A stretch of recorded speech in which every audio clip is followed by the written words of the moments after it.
Hello friends, welcome to பிரிசியார்ட்ஸ். நீங்கள் நிறைய விதமான அல்வாவை பார்த்துருப்பீங்க, சாப்பிட்ருப்பீங்க. ஆனால் இன்றைக்கி நம்ம ரவை வச்சு சிம்பிளாக ஈஸியாக செய்ய போகிறோம் அல்வா. இந்த அல்வா சின்னவங்களிருந்து பெரியவங்க வரை ரொம்ப விரும்பி சாப்பிடுவாங்க. நம்ம ஈஸியாக செஞ்சிடலாம். இது செய்யறதுக்கு 20லேருந்து 25 நிமிஷம் தான் ஆகும். இது ஒரு வாரம் கூட நம்ம வச்சு சாப்பிடலாம். வாங்க எப்படி செய்கிறதுன்னு பார்க்க. நம்ம இதை செய்யறதுக்கு ஒரு பவுல் ஒன்று எடுத்துக்கோங்க. அதில் 1 கப்பு ரவை, கப்பு மெஷர்மெண்ட் கப்பு இருந்தால் அதை எடுத்துக்கோங்க. இல்லைன்னா நம்ம வீட்டில் என்ன கப்பு இருக்கோ அதில் 1 கப்பு ரவை எடுத்துக்கோங்க. ரவை எடுத்து நம்ம எந்த கப்பால் எடுத்தோமோ ரவை அதே கப்பில் 2 கப்பு தண்ணி விட்டுக்குங்க. தண்ணி விட்டு இது 1 மணி நேரம் நல்லா ஊறணும். அதுக்கப்புறம் பார்க்கலாம். நம்ம ரவை 1 மணி நேரம் ஊற வச்சுட்டோம். இதை நல்லா நம்ம கை வச்சு நல்லா பிசைஞ்சு எடுத்துக்கலாம். இந்த ரவையோட பால் தனியாக வர அளவுக்கும் இந்த சக்கை தனியாக வர மாதிரி நம்ம நல்லா கையை வச்சு நல்லா பிசைஞ்சு எடுத்துக்கலாம். இங்கே பாருங்கள், இந்த அளவுக்கு நம்ம கையை வச்சு நல்லா பிசைஞ்சு இந்த சக்கையை தனியாக எடுத்துடணும். இப்போ நம்ம நல்லா இதை பிசைஞ்சாச்சு. இப்போ இதை ஒரு ஃபில்டர் வச்சு நம்ம வடிகட்டி எடுத்துக்கலாம். இந்த மாதிரி ஒரு வடிகட்டி இல்லைன்னா நம்ம காட்டன் துணியை யூஸ் பண்ணி நம்ம நல்லா இதை வடிகட்டி எடுத்துக்கலாம்.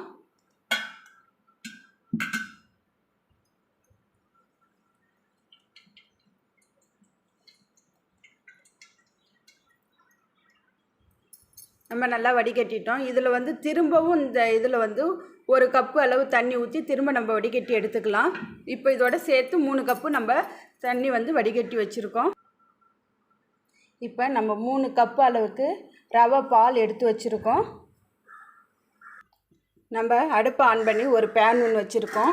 அதில் நம்ம எந்த கப்பால் அளந்தோமோ அதே கப்பால் நம்ம இப்போ எடுத்து வச்சுருக்கிற 3 கப்பு நம்ம ரவையோடைய பால் எடுத்து வச்சுருக்கோம். அதுக்கு 1.25 கப்பு நம்ம சுகர் ஆட் பண்ணிக்கலாம். இது ரொம்ப இனிப்பாகவும் இருக்காது, ரொம்ப கம்மியாகவும் இருக்காது, திட்டமான அளவு இருக்கும். உங்களுக்கு ஏற்ற மாதிரி நீங்கள் சுகர் ஆட் பண்ணிக்கிங்க. இப்போ ஆட் பண்ணி அதில் 1 கப்பு அளவு தண்ணி ஆட் பண்ணிக்கலாம்.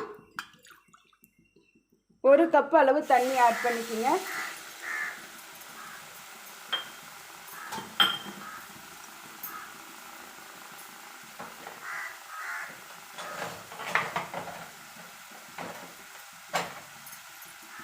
இந்த ஸ்வீட் செய்கிறதுக்கு கம்பி பதம் அதெல்லாம் எதுவும் கிடையாது. இந்த சுகர் இதில் நல்லா கரையணும், அவ்வளோதான்.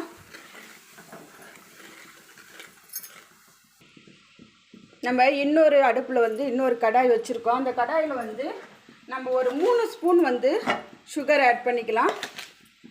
3 ஸ்பூன் சுகர் ஆட் பண்ணிக்கலாம். இதில் 2 ஸ்பூன் தண்ணி ஆட் பண்ணிப்போம். நம்ம இது ஒரு கேரமலுக்கு தயார் பண்ண போகிறோம்.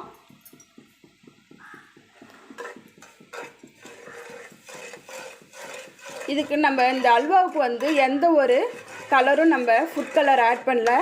அதுக்கு நம்மளே ஒரு கலர் ரெடி பண்ணிக்கலாம்.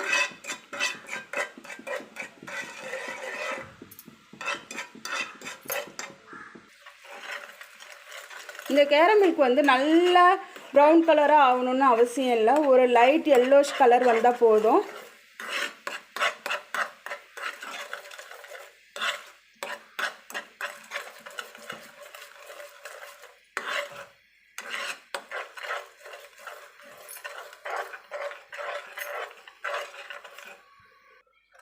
இங்கே பாருங்கள், இந்த அளவுக்கு ஆனால் போதும். ரொம்ப திக்காச்சுன்னா கசப்பு தன்மை வந்துடும். இந்த அளவுக்கு கலர் வந்தால் போதும்.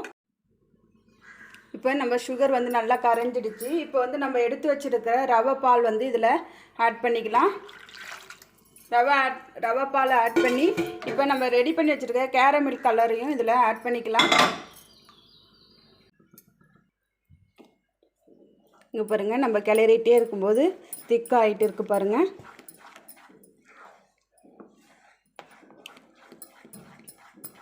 இப்போ இந்த ஸ்டேஜில் 1 ஸ்பூன் நெய் ஆட் பண்ணிக்கலாம். கொஞ்சம் கொஞ்சமாக ஆட் பண்ணி நம்ம கிண்டி விடலாம்.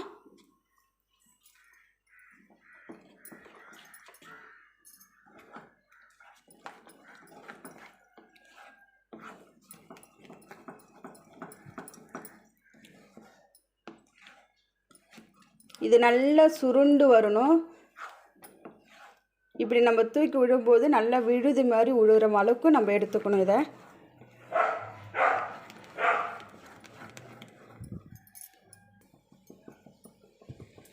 பாருங்கள், நல்ல திக்காக வந்துட்டு இருக்குது நம்மளுடைய அல்வா வந்து. இப்போ இந்த ஸ்டேஜில் இன்னொரு ஸ்பூன் வந்து நெய்யை ஆட் பண்ணிக்கலாம்.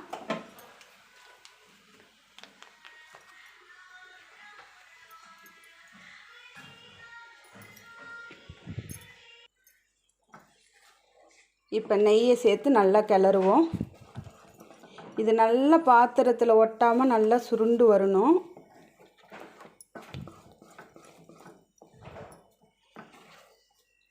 இப்போ இந்த ஸ்டேஜில் வந்து முந்திரி பருப்பு வந்து நெய்யில் நம்ம வறுத்து வச்சுருக்கோம், அதை வந்து இதில் ஆட் பண்ணிக்கலாம்.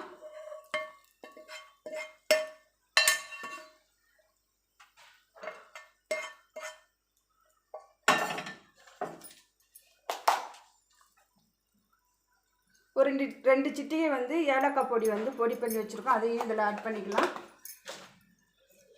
நல்லா இப்போ இதை கிளறிப்போம்.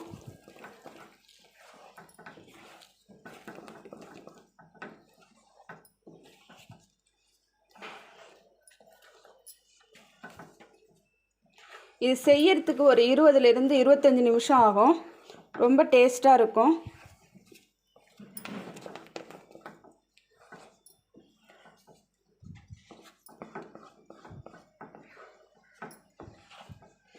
இப்போ வந்து இன்னும் ஒரு ஸ்பூன் நெய் சேர்த்துக்கலாம். நெய்யை வந்து ஒரே இதாக சேர்க்காம அப்போ செருவு சேர்க்கும்போது ரொம்ப நல்லாயிருக்கும்.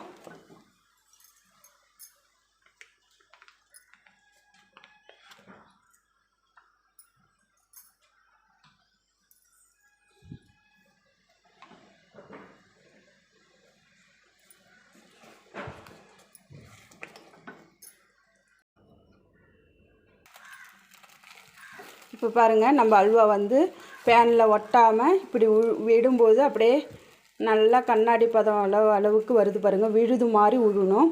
இப்போ அடுப்பை ஆஃப் பண்ணிவிட்டு மேலே ஒரு ஸ்பூன் வந்து நெய்யை ஆட் பண்ணிக்கலாம். நெய் மேலே ஆட் பண்ணும்போது நல்லா வாசனையாகவும் டேஸ்ட்டாகவும் இருக்கும்.